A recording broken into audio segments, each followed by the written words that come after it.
Hey you, Who, me? so you like SpongeBob? Yeah? Which seasons? 6, 7, and 8. Why do you lock the door? Why do you have that rope? Who's watching the cash register? Yes, class, that was a reference to an episode of SpongeBob SquarePants. Can you tell me which episode the reference is from? Is it A, Shanghai, B, Crabborg, C, Procrastination, or D, The Secret Box?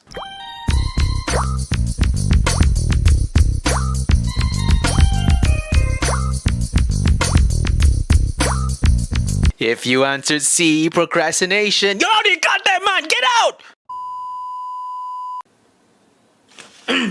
Congratulations to those of you who answered B, Crabborg!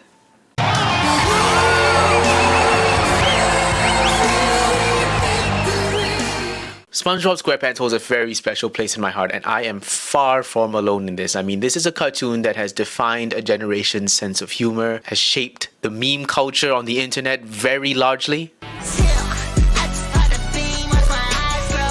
Its impact on popular culture is undisputed. And while I'm glad that one of my favorite cartoons ever has such longevity, if you have only watched SpongeBob from season 4 onwards, Next up, Davy Jones' Locker! seasons 1 to 3 of SpongeBob is goated. And this is not a hot take. In fact, this is such a cold take, I'm shivering. And I'm not going to say that all the episodes in the later seasons are bad. There are definitely a few gems in there. And yes, I know I'm old. It's all old and dried out, like that man right there. But I just want to talk about a cartoon that left such a huge impact on me and still does today. But here is why I think the first 3 seasons are just in a league of its own. Now let's see how it looks so far. The writing in the first 3 seasons really made the show what it was. Parents might walk past you watching SpongeBob in the living room and not take a second look and kind of just look at the TV like, okay, this is a children's show with children's humor that's dumbed down. But the writing is what makes the humor accessible to both adults and children. And I want to focus on one thing in particular that I feel drives this. It's really simple. It's just one moment from the first episode of SpongeBob. Mr. Krabs, please, I'll prove I'm fry cook material. Ask Squidward, he'll vouch for me. No. That's it. Right there. This character dynamic, this seemingly unreciprocated one-way friendship between SpongeBob and Squidward is the tool the writers use to write some of the most compelling episodes of SpongeBob ever. And here's the key.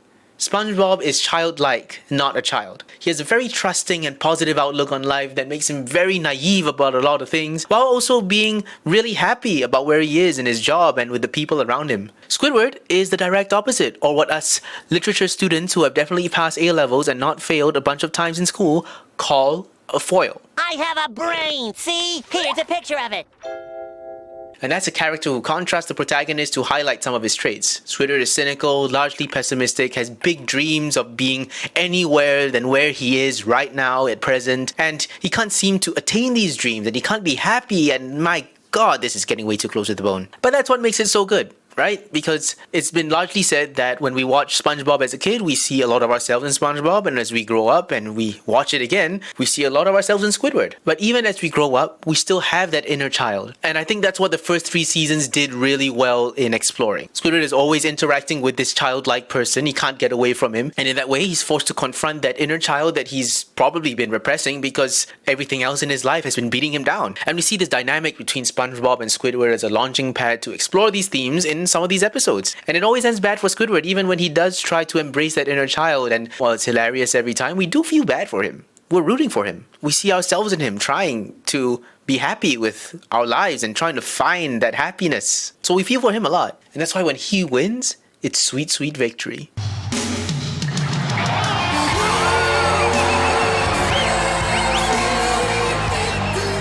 Pancakes. Largely touted as the best SpongeBob episode of all time. I couldn't really pinpoint so much why I loved this episode so much when I was younger. I thought it was SpongeBob breaking into song at the end with a voice very different from his own. But as I watched it again through the years, it really is because Squidward won. Squidward finally won. He beat his rival Squilliam and with the help of all the citizens of Bikini Bottom, people who have largely dismissed him in the past. And then I realized I was just really moved by Squidward winning, and that's a testament to good writing. And that's just one component of the writing that makes 1, 2, 3 incredible. Of course, we got the other characters too, Mr. Krabs, Patrick, Mrs. Puff, Sandy, getting their own episodes dedicated to filling out some backstory about them, which makes them more nuanced and have more depth. And when they have more depth and nuance, we care about them more. I mean, Mr. Krabs having that midlife crisis is becoming increasingly more relatable, and that's crazy. And of course, there's all the different side characters of Bikini Bottom that make the show much more dynamic with all their really weird idiosyncrasies. Hey, Spongebob! Well, at least I still have my personality. Hey, I just got my license! Hey, I'm getting mine next. Hey, I doubt it! Okay, see you on the road. Here's your order, sir. Thanks. And all these characters would be nothing without the sharp wit and humor that was so present in the first 3 seasons. And again, before you come at me with pitchforks, I'm not saying that the later seasons did not have any of this. I'm just saying less. Satire was so present in the first 3 seasons. We had strikes against the establishment. With your support, we will send the hammer of the people's will crashing through the windows of Mr. Krabs' House of Servitude! Wow! All this supporting is making me hungry! Hey, everybody, let's go get a Krabby Patty. Nobody gives a care about the fate of labor as long as they can get their instant gratification. We had mob mentality trying to take someone down. He poisoned our water supply, burned our crops, and delivered a plague unto our houses! He did? No, but are we just gonna wait around until he does? We have the everyday rat race summed up in about 10 seconds. Coming to bed, honey? Yes, dear. And loads of other bits of parody that are random but at the same time genius. Great characters written with nuance and depth that make us care for them, combined with great satirical wit. I mean, I could list a host of my favorite cartoons right now, and the root of how I came to love these cartoons is the writing in Spongebob seasons 1, 2, and 3. Another thing that seasons 1, 2, and 3 introduced to me was this hyper-realistic animation style that was used to emphasize something. And when that's set up properly and it's earned, the payoff is fantastic. I don't know if SpongeBob was the first cartoon to employ this style. I think of Ren and Stimpy as well, who would employ a similar kind of style. But certainly its influence can be seen in some cartoons later on. And there are also these great bits with exaggerated expressions. I mean, these are just some of my favorite moments that stick. No, wait, it's not what you think. Who you calling Pinhead? What?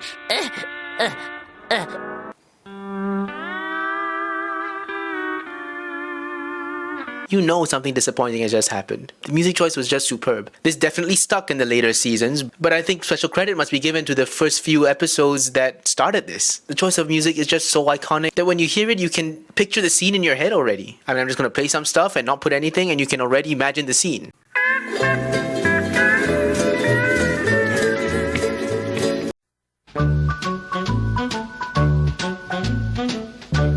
It was also through SpongeBob that I got introduced to Tiny Tim, this eccentric, almost haunting kind of sound that he produces is just unlike anything else. And it was, of course, used perfectly in the first episode of SpongeBob.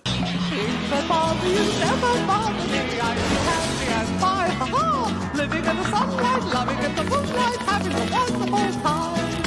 Having got a lot, I don't need a lot, coffee's only a dime.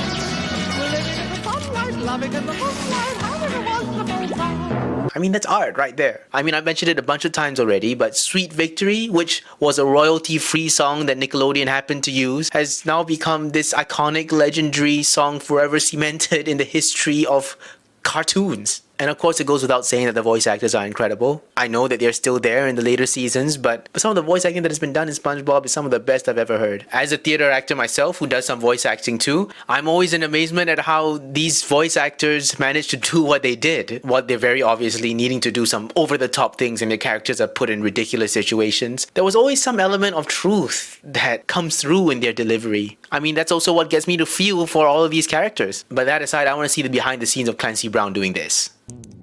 No, Mr. Krabs, just say hello. perhaps. I mean, I could go on and on about how the delivery of these lines just made these lines stick to me as well. And I hear it in their voice and their cadence and everything. That is a sign of some fantastic delivery. So, fantastic voice actors, incredible music, hilarious animation, and amazing writing. That's what Seasons 1-3 was. It was inevitable that the show became the hit that it was. So what changed? Well, the biggest change, of course, was the late and great creator of the show, Stephen Hillenburg, parting ways with SpongeBob along with a lot of the original writers at the end of Season 3 after the SpongeBob movie. And of course, it wasn't an immediate sharp decline, but there was a noticeable difference that became more obvious as the episodes went on. The jokes became more kid-friendly in the way that the writing felt like it was talking down to us rather than talking to us. Characters leaned a bit more into their archetypes rather than having some shade about them. SpongeBob became more like a child rather than a childlike man. And that pretty much killed the dynamic that I mentioned earlier, and Squidward just becomes this parent or this adult needing to look after this child and his stupid friend. And Squidward himself just becomes the butt of every joke, but not with the nuance of the first 3 seasons. He just gets tortured constantly, like all the time, and we're just supposed to enjoy that. In terms of animation as well, they still employ a lot of these hyper-realistic kind of drawings to emphasize something, but it feels less earned than the first 3 seasons. The build-up to those moments is not strong enough to make these hyper-realistic moments earned. And then the impact is lost. What's talked about a lot as well in the later seasons is the gross-out humor, which goes hand in hand with these hyper-realistic animations. It's just done too often and for the sake of it, and then it just loses its impact. So as these episodes went on, these differences became much more apparent. And this isn't just some old man Jenkins type shit. Don't forget, I was still a child when I was watching these episodes later on, but I could still feel the difference. Look, at the end of the day, SpongeBob is still an incredible series that I'm glad has its legacy and its longevity intact. And if anything, even though I do feel the newer episodes lack the same quality the first 3 seasons did, I'm still glad it's introducing more people to SpongeBob. But if you only watch episodes from season 4 onwards, I feel it's my duty to tell you to watch the first 3. Not a freaking So yeah, at the end of the day, I love SpongeBob, especially seasons 1-3. It definitely was the golden era of the series and truly a masterpiece. So for those reasons, it's goated. And Stephen Hillenburg, you are also forever goated. Thanks for watching the video. If you're a fan of SpongeBob too, leave a comment for me. Maybe you don't like the first 3 seasons, and man, I would love to hear why. But hey, it's the free world. Everyone's entitled to their own opinion. Thanks for stopping by. Like and subscribe, only if you wanna. I'm not your mother. I'm Dennis. See ya.